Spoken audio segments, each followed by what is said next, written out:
Good morning, students. Good morning, sir. Myself Lokesh Reddy from Obaleshwar Defense Academy, Satyasai Jilla, Kadiri. మనం SSCGD long term batch లో భాగంగా social studies day 3 ని మనం start చేసుకున్నాం. ఇందులో భాగంగా మనం ఇండియన్ రివర్ సిస్టమ్ గురించి మనం తెలుసుకుందాం. ఇండియన్ రివర్ సిస్టమ్ అనేది 2 టైప్స్ అన్నమాట.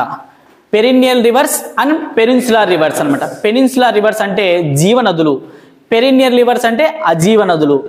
పెనిన్సులర్ రివర్స్ కి పెరినియల్ రివర్స్ కి తేడా ఏమంటే జీవనదులు సంవత్సరం పొడవునా ప్రవహిస్తాయి, అజీవనదులు వర్షాధారితమైనది. ఇక్కడ మనకు జీవనదులు అనేటివి హిమాలయాల్లో పుడతాయి. ఈ జీవనదులు హిమాలయాల్లో పుడతాయి. ఈ పుట్టిన జీవనదులు 2 రకాలు అన్నమాట. మనకి 2 types, eastern flow reverse and western flow reverse. Eastern flow reverse అనేది ఈ సైడ్ వెళ్తాయి ఇండియాకి, వెస్టర్న్ ఫ్లో రివర్స్ మనకి ఈ సైడ్ వెళ్తాయి.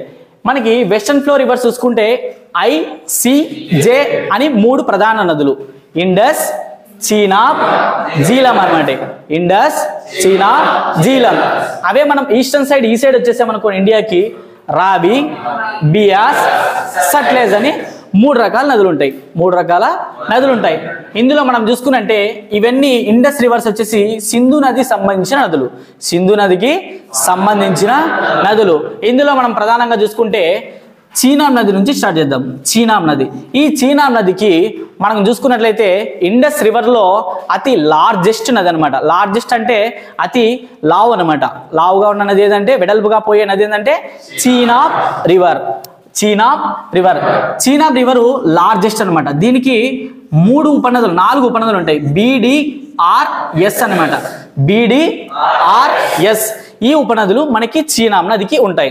ఇక్కడ మనం చూసుకున్నట్లయితే B for Baglihar, B for Baglihar, D for Dulhasti, D for R for Ratle, R for S for Salal, S for ఈ 4 నదులు కలిసి మనకి చీనాబ్ నదిగా ఒకటవుతాయి, చీనాబ్ నదిగా అవుతాయి. ఈ J for Jhelum, J for ఈ జీలం నది మీద మనకేముంటది, పోంగ్ డ్యామ్ ఉంటుంది. జీలం నది మీద ఏముంటది, పోంగ్ డ్యామ్ మనకి ఉంటాయన్నమాట. ఈ 3 వెస్టర్న్ రివర్స్ ఇవన్నీ కలిపి మనకు ఏ దేశానికి వెళ్తాయి, ఇవన్నీ కలిపి పాకిస్తాన్కి వెళ్తాయి అనమాట. నెక్స్ట్ మనం చూసుకున్నట్లయితే మనం ఈస్టర్న్ రివర్ సైడ్ వద్దాం. ఈస్టర్న్ రివర్ సైడ్ చూద్దాం. ఈస్టర్న్ రివర్స్ కి షార్ట్ కట్ వచ్చేసి RBS, R for Ravi river, R for Ravi river, R for Ravi river. B for Beas river, B for Beas river. S for Sutlej river. ఇక్కడ చూసుకున్నట్లయితే S for Sutlej river. Ranjit Sagar వచ్చేసి మనకు రావి river పైన ఉంటుంది. రంజిత్ సాగర్ వచ్చేసి మనకి రావి రివర్ పైన ఉంటుంది. నెక్స్ట్ బియాస్ రివర్ పైన మనకి పోంగ్ డ్యామ్ ఉంటుంది. బియాస్ రివర్ పైన పోంగ్ డ్యామ్ ఉంటుంది. నెక్స్ట్ సలాల్ ప్రాజెక్ట్ మీద మనకి ఏముంటుంది అనమాట, సలాల్ రివర్ మీద బాక్రానంగల్ ఆనకట్ట ఉంటుంది. బాక్రానంగల్ ఆనకట్ట ఎక్కడ ఉంటుంది, సలాల్ ప్రాజెక్ట్ మీద మనకి ఉంటుంది. ఇవి మనకి western flow and eastern flow. ఇవన్నీ మనకు వచ్చేసి ఇండస్ వాటర్ రివర్స్ అనమాట. Indus water rivers. సింధు నది, ఇవి వచ్చేసి మనకు సింధు నదికి సంబంధించిన జల వివాదము మన దేశానికి మరియు పాకిస్తాన్ మధ్య జరుగుతుంది. మన దేశానికి మధ్య పాకిస్తాన్ మధ్య జరుగుతుంది. ఇక్కడ మనకి పంజాబ్ అనేది ఒకటి ఉంటుంది. పంజాబ్, ఈ పంజాబ్ని ఎందుకు మనం పంజాబ్ అని పిలుస్తామంటే ఈ 5 నదులు, సింధు నదిలో ఉన్న ఈ రివర్ వదిలితే ఈ 2 ప్లస్ ఈ 3, ఈ 5 నదులు మనకు పంజాబ్లో ప్రవహిస్తాయి. ఇక్కడ పుట్టేసి ఈ 5 నదులు మనకి పంజాబ్లో ప్రవహిస్తారు కాబట్టి పంజాబ్ను పంచ నదులు ప్రవహిస్తాయి కాబట్టి దీన్ని పంజాబ్ ఏమంటారు, పంజాబ్ అని పిలుస్తారు. ఓకేనా, ఇవి western and eastern flow. Next మనం చూసుకున్నట్లయితే ఇంకో పాయింట్, వెస్టర్న్ ఫ్లో రివర్స్ వచ్చేసి మన దేశంలో జమ్మూ కాశ్మీర్లో పుడతాయి. జమ్మూ అండ్ కాశ్మీర్లో పుడతాయి వెస్టర్న్ ఫ్లో. అదే ఈస్టర్న్ ఫ్లో రివర్స్ మనకి ఎక్కడ పుడతాయి అంటే హిమాచల్ ప్రదేశ్లో పుడతాయి. ఎక్కడ పుడతాయి, హిమాచల్ ప్రదేశ్లో మనకి పుట్టడం జరుగుతుంది. గంగా రివర్ సిస్టమ్కి వద్దాం. Ganga river system. Ganga river అనేది మన దేశంలో అతిపెద్ద నదీ వ్యవస్థ. మన దేశంలో అతిపెద్ద నది. ఈ రివర్ యొక్క పొడవు వచ్చేసి 2525. గంగా నది 2525, కానీ మన దేశంలో ప్రవహించేది 2510 మాత్రమే ప్రవహిస్తుంది.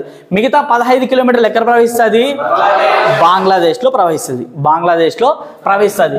గంగా రివర్ ఎట్లా ఫామ్ అవుతుందంటే అలకనంద ప్లస్ భాగీరథి ఈ 2 రివర్లు కలిపి మనకి గంగా నది ఫామ్ అవుతుంది. అలకనంద మరియు భాగీరథి ఉత్తరాఖండ్లోని ప్రయాగ్రాజ్ వద్ద మనకి ఇది ఫామ్ అవుతుంది. అలకనంద మరియు భాగీరథి కలిసి గంగా నది ఫామ్ అవుతుంది. నెక్స్ట్ గంగా నది యొక్క ట్రిబ్యూటరీ రివర్లో లాంగెస్ట్ రివర్ ఏది తెలుసా? యమునా రివర్. గంగా నది యొక్క లాంగెస్ట్ ట్రిబ్యూటరీ ఉపనదుల్లో పెద్దది ఏదంటే యమునా రివర్. అలాగే ఈ యమునా నది మన దేశంలో అతి లాంగెస్ట్ ట్రిబ్యూటరీ రివర్. యమునా నది మన దేశంలో లాంగెస్ట్ ట్రిబ్యూటరీ రివర్. మనం గంగా నదికి చూసుకున్నట్లయితే గంగా నదిలో GANGA ఎన్ని లెటర్స్ ఉన్నాయి మనకి? 5 లెటర్స్ ఉన్నాయి. గంగా నది కూడా 5 రాష్ట్రాల్లో ప్రవహిస్తుంది. 5 రాష్ట్రాల్లో ప్రవహిస్తుంది. మొదటగా ఎక్కడ ప్రవహిస్తుంది? ఉత్తరాఖండ్, ఉత్తరప్రదేశ్, బీహార్, జార్ఖండ్, వెస్ట్ బెంగాల్ ఏ 5 రాష్ట్రాల గుండా ప్రవహించి చివరిగా ఏ దేశంలోకి వెళ్తుంది? బంగ్లాదేశ్ లో గంగా నదికి ఒక పేరు పిలుస్తారు. ఏం పేరు? పద్మా రివర్ అని పిలుస్తారు.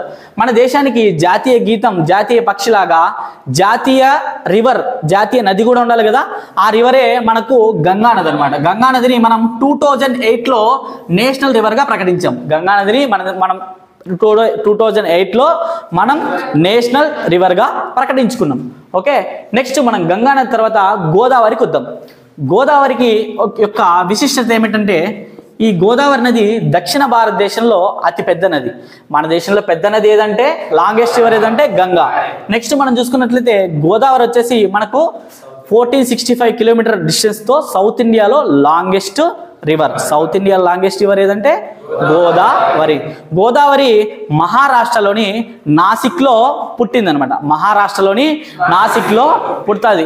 మహారాష్ట్రలో నాసిక్లో పుట్టి ఆంధ్రప్రదేశ్లో కూడా ప్రవహిస్తుంది. ఆంధ్రప్రదేశ్లో కూడా ప్రవహించడం జరుగుతుంది. దీన్ని వృద్ధ గంగా అని కూడా పిలుస్తాం. ఓకే, నెక్స్ట్ మనం చూసుకున్నట్లయితే కృష్ణా రివర్. ఈ కృష్ణా రివర్ వచ్చేసి గోదావరి తర్వాత లాంగెస్ట్ రివర్ ఏదంటే Krishna river. 3rd longest river in India. భారతదేశంలో 3వ అతిపెద్ద నది ఏంటంటే కృష్ణా రివర్. దీని యొక్క పొడవు 1400 కిలోమీటర్లు అనమాట. దీని యొక్క పొడవు 1400 కిలోమీటర్లు. ఇది వచ్చేసి మనకు కృష్ణా నది మహారాష్ట్రలోని మహాబలేశ్వర్లో పుడుతుంది. మహాబలేశ్వర్ వద్ద పుడుతుంది. ఈ నది యొక్క ఉపనదులు అంటే ఒక నది పుట్టాలంటే 3 లేదా 4 నదులు కలిపి ఒక నదిగా ఏర్పాటైతాయి. వీటినే ఉపనదులు అంటారు. ఈ నది యొక్క ఉపనదులు కోయా, భీమ్, మూసి, దిండి మొదలగు నదులు మనకి కృష్ణా నది యొక్క ఉపనదులు. Thank you very much.